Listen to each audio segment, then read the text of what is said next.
hindi pa ako nagva-vlog, ako ay nag-business ng iba't ibang disenyo ng clothing, GTA attire, which is ito ang design. Hanggang sa nagkabenta, bumenta at naging mabenta, gumawa ulit ako ng panibagong design ng clothing. San Andreas, which is GTA attire pa rin yan. At habang nagbebenta ako ng clothing ay doon ko naisip na mag-vlog. At nagkaroon ng sapat na benta at ayun, nasundan ulit ng isa pang clothing. At yun ay kung tawagin nga akong homies. At naisip ko ngayong gabi, meron akong isang damit na hindi ko pa nagagamit. At bakit kaya hindi ako magtago ng clothing na may kasamang sticker?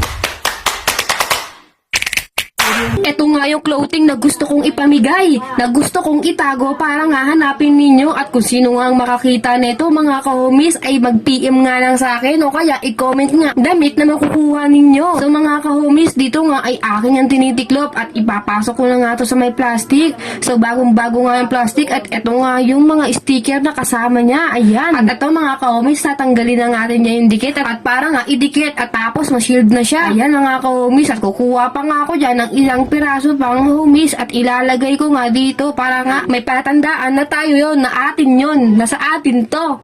So mga ka-homies, ngayon na nga ako magtatago ng t-shirt, di ba? Sabi ko sa inyo magtatago ako ng t-shirt and may kasamang sticker. Ngayon mga ka-homies, anong oras na? 5:48.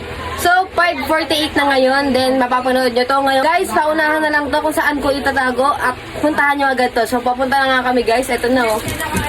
Huh? So guys, tara! So ayun mga ka-homies, kami nga ay paalis na ni Cassandra dito. Palabas na kami ng aming bahay. Papunta na nga kami sa may kalsada. At nag-iisip-isip kami kung saan ba namin dadalhin tong damit na ito. At naisip nga namin na dito ulit sa may Policy. Ayan mga ka-homies. So guys, dito ko nga naisip na dalhin ang damit. Guys, nandito na nga kami sa may lugar kung saan ko gustong ilagay yung t-shirt na aking ipamimigay. Wala guys, nahihiya si Cassandra kasi nagsasalita ako mag-isa. Yaka. Ayan, tignan nyo nga yan mga ka-homies, paunahan na nga lang dyan. So sa mga makakakita nga at makakakuha, sana po ay mag-PM kayo sa akin o kaya mag-comment kayo. So ayan, habang nilalagay ko nga yan mga ka-homies, tinitignan ko nga kung may pupunta dito. At dito nga mga ka-homies, nailagay ko na nga. Tumingin-tingin pa nga ako, baka nga may makakakita. So guys, nailagay ko na yung t-shirt doon. Ngayon, sana guys may mag-picture niyan tapos isend sa akin.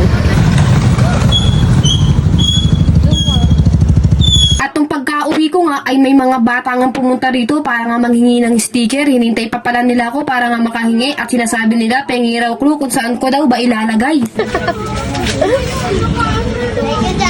Thank you rin. Wow! Kasi pag ano kapag nakasampu niyan may sombrero. Sombrero. Nanonood talaga siya, alam niya no? Galipit mo. Ay, doon na kita. Ay, doon, bigay sticker.